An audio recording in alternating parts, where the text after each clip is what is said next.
मैं सुलता महाराणा, आप सबका स्वागत है मेरे YouTube channel Assam education the educational platform पर। आज हम MST1 हिंदी काव्य के सगुण काव्य के कुछ महत्वपूर्ण प्रश्न के उत्तर के बारे में विचार करेंगे। उससे पहले आप सबसे मेरा ये निवेदन है कि आप देख पा रहे हो इस पोस्टर को, नॉट सब्सक्राइब्ड 74.9% है, तो आप सब्सक्राइब कीजिए। 74.9% जो नॉट सब्सक्राइब्ड है आप उसे सब्सक्राइब कीजिए, जैसे कि नॉट सब्सक्राइब्ड 0.0 होना चाहिए। तो आपसे निवेदन है आप सब्सक्राइब कीजिए और बेल आइकन को प्रेस कीजिए, जिससे आपको नई वीडियो की नोटिफिकेशन मिल सके। और एक निवेदन आपसे करना चाहती हूँ कि मैंने कुछ कमेंट्स पढ़े थे, वो कमेंट बहुत ही भद्दा और बहुत ही ख़राब था, जो कि ऐसे नहीं होना चाहिए। अगर आपको मेरा वीडियो पसंद नहीं आता तो आप उसे स्किप कर सकते हैं या फिर किसी और की वीडियो को सुन सकते हैं या पढ़ सकते हैं, लेकिन आप किसी को बुरा नहीं कह सकते हैं, क्योंकि जो भी कोई प्रयास कर रहा है उसकी क्षमता के अनुसार कर रहा है और उसे बढ़ाने की चेष्टा कर रहा है। अगर कुछ कमियां हैं तो कमेंट में बोलिए कि ऐसा नहीं होना चाहिए, ऐसा कीजिए, लेकिन किसी को बुरा भला कहना ठीक नहीं है। तो आपसे निवेदन है कि ऐसी गंदी गंदी चीज़ें कमेंट बॉक्स में आप मत लिखिए, जो आपका ही परिचय देता है कि आप किस तरह से हो। कोई ज्ञानी नहीं होता है, अपने ज्ञान को धीरे धीरे बढ़ाने से ज्ञानी बनते हैं। किसी को गंदी गाली देने से कोई ज्ञानी नहीं बनता है। अगर आपको मेरा वीडियो पसंद नहीं आता है तो आप उसे स्किप कीजिए, मत सुनिए, लेकिन आप मुझे इस तरह से अपना परिचय मत दीजिए। आपसे निवेदन है, आपको पसंद नहीं होता है तो आप और वीडियो देख सकते हैं, किसी और का वीडियो देख सकते हैं। मैं आपसे ये कंपलसरी नहीं करेगा आप मेरा वीडियो देखिए और सब्सक्राइब कीजिए। ये तो हर कोई यूट्यूबर करता है कि सब्सक्राइब कीजिए, बेल आइकन को प्रेस कीजिए, और हर किसी का उम्मीद है कुछ पाने के लिए। तो मैंने भी उम्मीदें लगा रखी है, इसीलिए आपसे निवेदन करती हूँ। अब करना या ना करना आपकी बात है, लेकिन आप मेरे प्रयास को गंदा कैसे बोल सकते हैं। तो आपसे निवेदन है आप इस तरह से गलत अगर हो रहा है तो मुझे सही रास्ता दिखाइए, लेकिन गंदी गाली मत दीजिए। धन्यवाद। तो आज हम सुर के विरह वर्णन की विशिष्टताएं बताएंगे। सुर के विरह वर्णन की विशिष्टताएं जानेंगे। ये प्रश्न आपका दिसंबर 2006 क्वेश्चन नंबर 5 की रूप में आया था।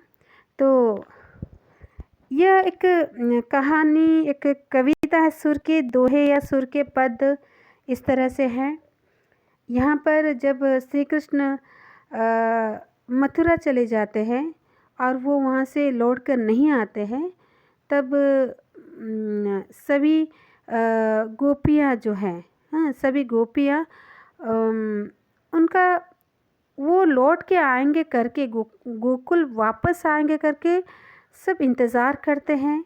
ऐसे कि गोकुलवासी उनका इंतज़ार करते हैं, उनके माता पिता उनका इंतज़ार करते हैं, यशोदा नंद बाबा भी उनका इंतज़ार करते हैं, लेकिन श्री कृष्ण मथुरा से लौटकर नहीं आते हैं।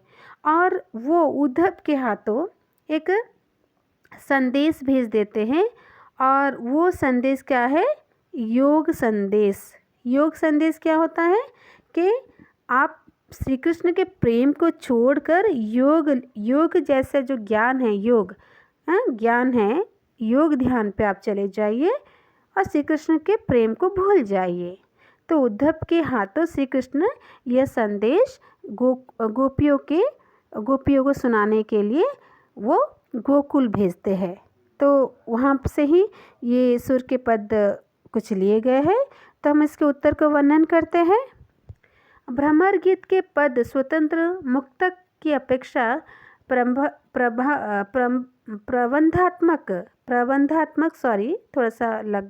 प्रबंधात्मक प्रगति की विशिष्टता के कारण अद्वितीय प्रतीत होता है। भ्रमर गीत प्रसंग की एक कहानी है। उस कहानी के पीछे एक घटना वृत्त है और यात्रा और पात्रों के संवाद है। यानी भ्रमर गीत कहाँ से उत्पत्ति हुई है, ये कहानी है, इसके पीछे एक वृत्तांत है, घटना है। कहानी यह है कि श्री कृष्ण अक्रूर के साथ कंस के निमंत्रण पर मथुरा गए और वहां कंस को मारकर अपने पिता वासुदेव का उन्होंने उद्धार किया। इसी बीच कुब्जा नाम की दासी की सेवा से वे प्रसन्न हो गए और उसे अपने प्रेम की स्वामिनी बना बैठे। काफ़ी समय बीत जाने के बाद भी जब वे मथुरा से लौटकर गोकुल वापस नहीं आए, तब नंद, यशोदा, राधा, गोपिया तथा ब्रज के सभी लोग दुखी होने लगे। कथा की इसी पृष्ठभूमि में उद्धव को ब्रज भेजा जाता है, क्योंकि उन्हें अपने ज्ञान पर बड़ा गर्व था और वे भक्ति मार्ग की दिग्दर्शन कराकर उनका ज्ञान गर्व दूर किया। तो आपको बोले थे श्री कृष्ण ने उद्धव को भेजा क्योंकि उद्धव जो थे बड़े ज्ञानी थे, उनके ज्ञान पर उन्हें गर्व था, तो वो अपने ज्ञान से इन्हें भक्ति मार्ग की ओर प्रेरित करेंगे, ये सोचकर उन्होंने उद्धव को गोपियों के पास भेजा था। उद्धव के ब्रज में दिखाई पड़ते ही सारे ब्रजवासी उन्हें घेर लेते हैं। जब उद्धव ब्रज में आए तो सारे ब्रजवासी ने क्या किया, उन्हें घेर दिया। वे नंद यशोदा से संदेशा कह चुकाने के उपरांत गोपियों की ओर ध्यान केंद्रित कर कृष्ण के संदेश के रूप में ज्ञान चर्चा आरंभ करते हैं। फिर जब उद्धव को उनके जो माता पिता उनसे नंद यशोदा से संदेश देने के बाद वो गोपियों की ओर जाते हैं और वहाँ पर ज्ञान चर्चा करते हैं। इस बीच में एक भौंरा उड़ता उड़ता गोपियों के पास आकर गुनगुनाने लगता है। जब उद्धव गोपियों के सामने ज्ञान संदेश देना चाहते हैं, उसी समय एक भौंरा वहाँ उड़ता उड़ता आता है और तब क्या होता है, गोपियों के सामने उड़ता उड़ता आके गुनगुनाने लगता है भौंरा, यही अंतर मधुकर इक आयो, यही अंतर मधुकर इक आयो, निज स्वभाव अनुसार निकट होई सुंदर शब्द सुनायो, पूछन लागी ताही गोपिका, कुब्जा ताही पठायो, केंदो सुर श्याम सुंदर को हो, हमें संदेशो लायो। ये गीत संबोधित तो है भ्रमर को, पर वास्तविकता में उद्धव से तर्क वितर्क और उल्हाने के रूप में रचित है। यानी ये तो देख के कहा गया है भ्रमर को, लेकिन वास्तविक में ये किसके ऊपर कटाक्ष किया गया है, ये जो बातें उद्धव की ओर कटाक्ष करके कहा गया है। अतः अनुक्ति पद्धति के काव्य के रूप में इनकी महत्ता स्वीकार कर ली गई है। इन गीतों की सरसता और मधुरता इसी बात में है कि ये सीधे वाचार्थ पर निर्भर न कर अपने आशय के लिए व्यंजना पर निर्भर करते हैं। यानी इस गीतों की सरसता और मधुरता इसी बात में है कि ये सीधे वाचार्थ पर निर्भर न कर अपने आशय के लिए, यानी आशय यानी जिसके लिए बात कर रहे हैं, व्यंजना पर निर्भर करते हैं। नए नए अनूठे भावों की व्यंजकता के कारण ये गीत प्रसिद्ध हुए हैं। कौन से गीत? भ्रमर गीत। यद्यपि भ्रमर गीत परंपरा का मूल स्रोत श्रीमद्भागवत है, पर मध्यकालीन जन भाषाओं की काव्य परंपरा में इसका सूत्रपात सबसे पहले सूरदास ने ही किया था। भागवत से प्रेरणा लेने के बावजूद सूरदास ने भ्रमर गीत में अपनी ओर से नई नई उद्भावनाएं हैं, नए प्रसंग जोड़े हैं और मौलिक काव्य प्रतिभा का अनूठा उदाहरण प्रस्तुत किया है।